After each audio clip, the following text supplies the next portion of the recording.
Bom dia, boa tarde, boa noite para você que está estudando aí para a reta final do concurso da Universidade da Grande Dourados. Hoje iremos aí trazer mais uma aula para você, né, sobre legislação educacional e normativas da UFGD, tá? É, Antes disso, inscreva-se aí no canal, temos um grupo de estudos aqui na descrição e iremos usar esse material, que é um novo material, tá? É um material destinado à reta final, que é o Memorex Legislação Educacional e Normativas da UFGD.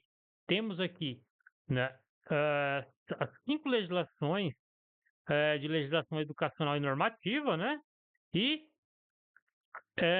tudo isso resumido em 22 páginas. Então, é um material bacana para você fazer aquela revisão geral das legislações o qual você já vem estudando, e para quem não está estudando, você vai focar nos pontos fundamentais para a sua prova, tá ok?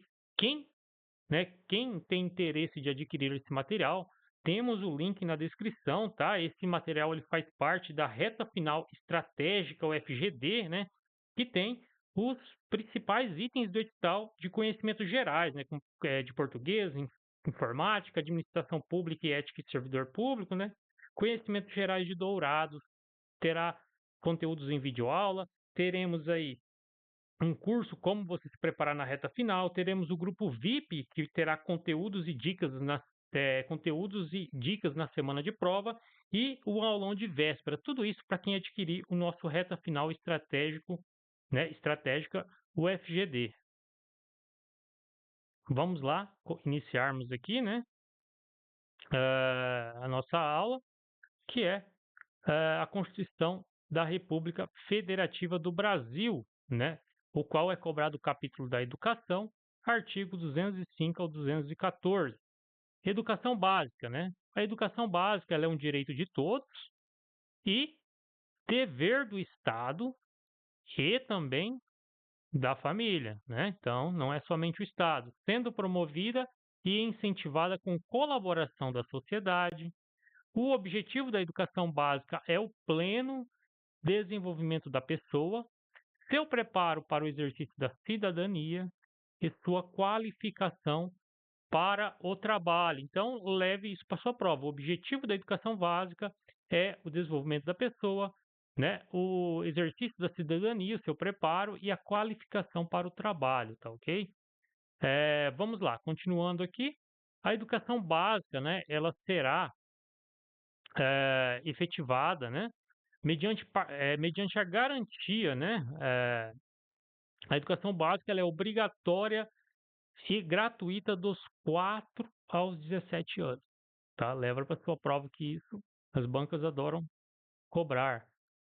Então, a educação básica ela é obrigatória e gratuita dos 4 aos 17 anos de idade, assegurada inclusive oferta gratuita para todos os que ela não tiverem acesso na idade própria. Então, né, ela tem um certo limite de idade, mas ela, né, assegura a oferta gratuita para todos aqueles que não tiverem acesso na idade própria, que é de 4 a 17 anos de idade.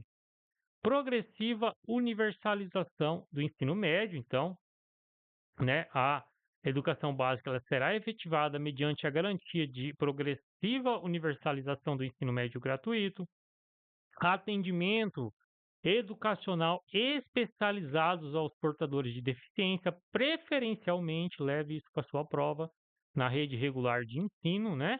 É somente? Não, está falando preferencialmente, tá? Na rede regular de ensino.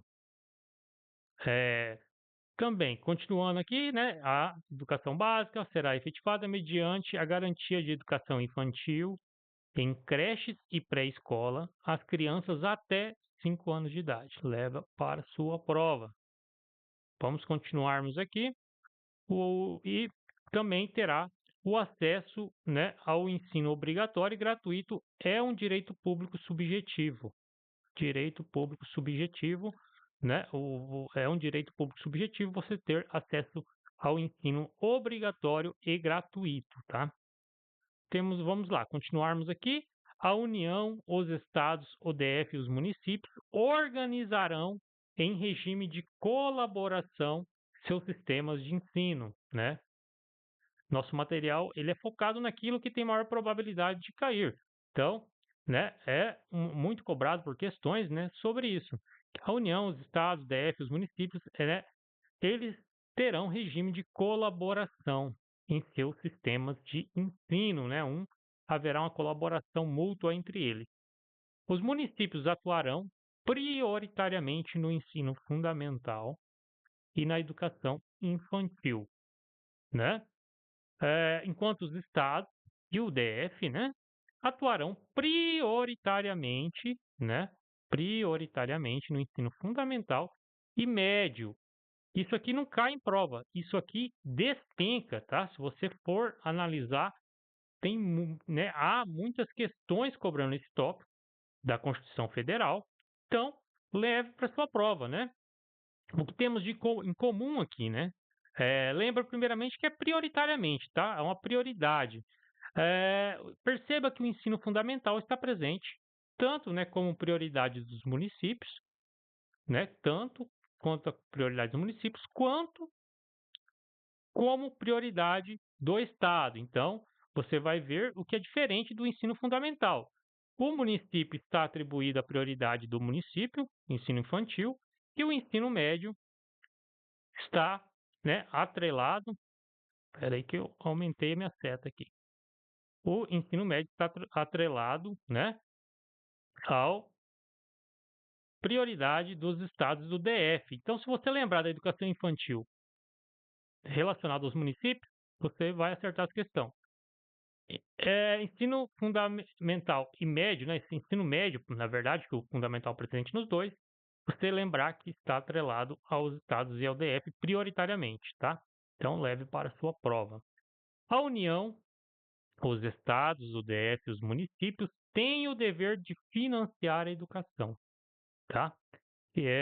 Organizando seus sistemas de ensino em regime de colaboração, né?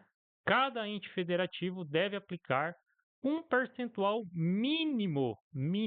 Está falando percentual máximo? Não, percentual mínimo de sua receita de impostos na manutenção e desenvolvimento do ensino, né? Então, ele diz aqui que quem financia a educação é os entes federativos, né? União, Estados, DF, municípios, e esses entes federativos devem aplicar um percentual mínimo das receitas de impostos na manutenção do ensino. E quais são as porcentagens?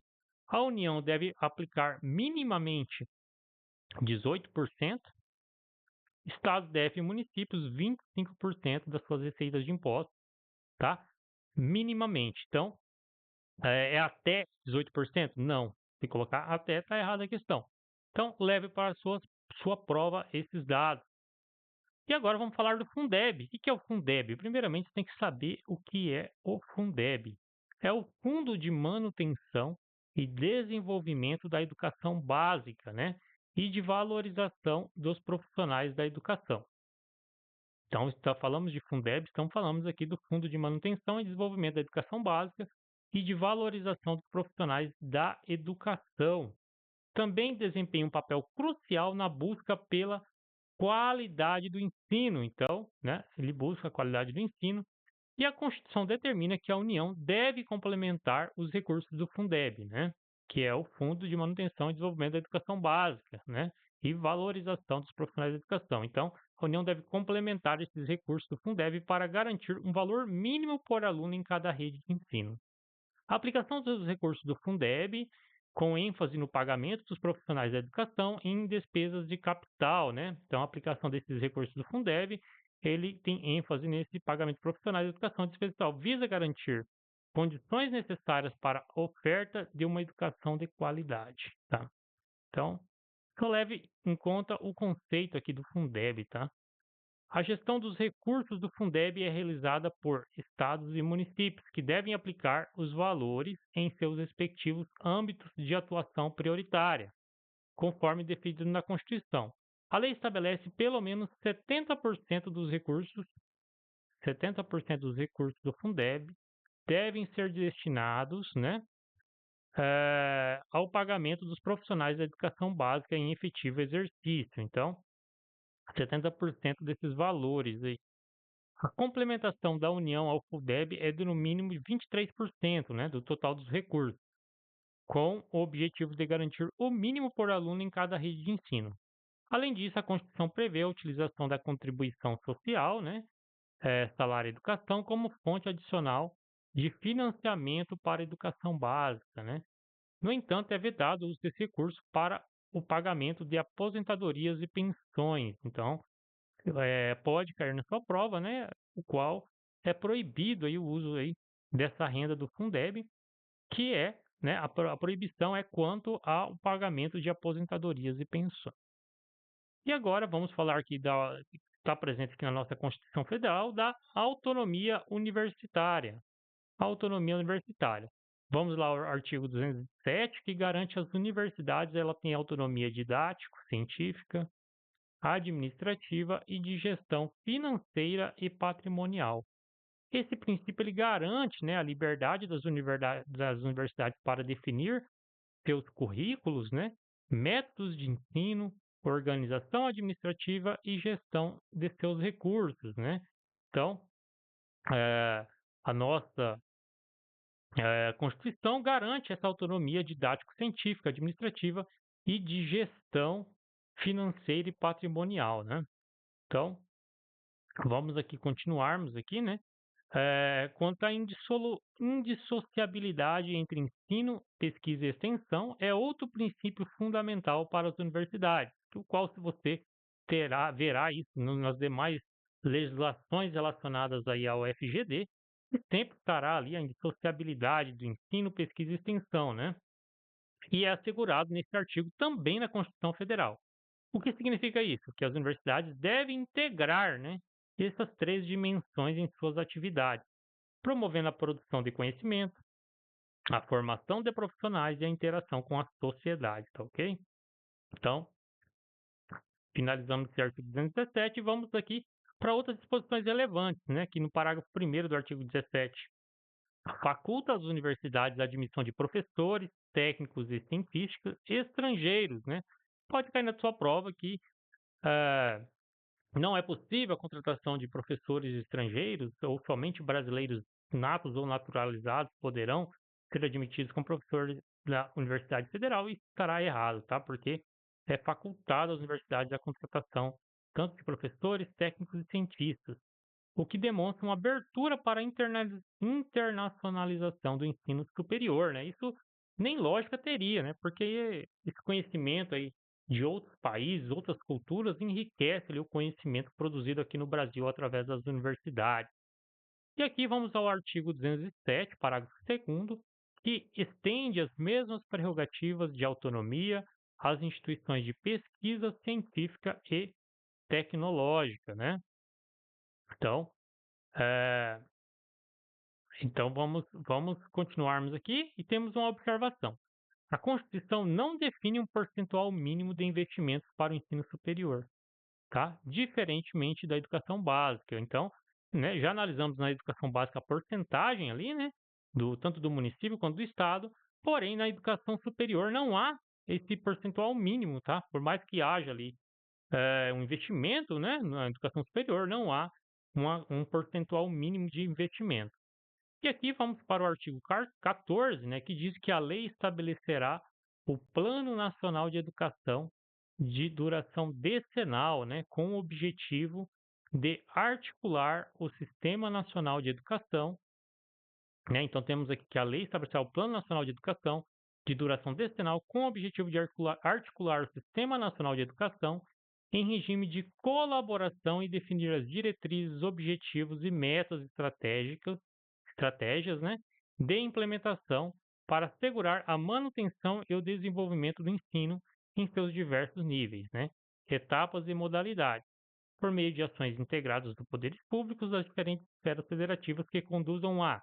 Então, essa lei estabelecerá no Plano Nacional, visando, né, conduzir à erradicação do analfabetismo, universalização do atendimento escolar, melhoria da qualidade do ensino, né? A formação para o trabalho, a promoção humanística, né? E científica e tecnológica do país, o estabelecimento de metas de aplicação de recursos públicos em educação, né? Então, temos aqui estabelecimento de métodos de aplicação de recursos públicos em educação como proporção do produto interno bruto. Então, ficamos, finalizamos aqui a Constituição Federal,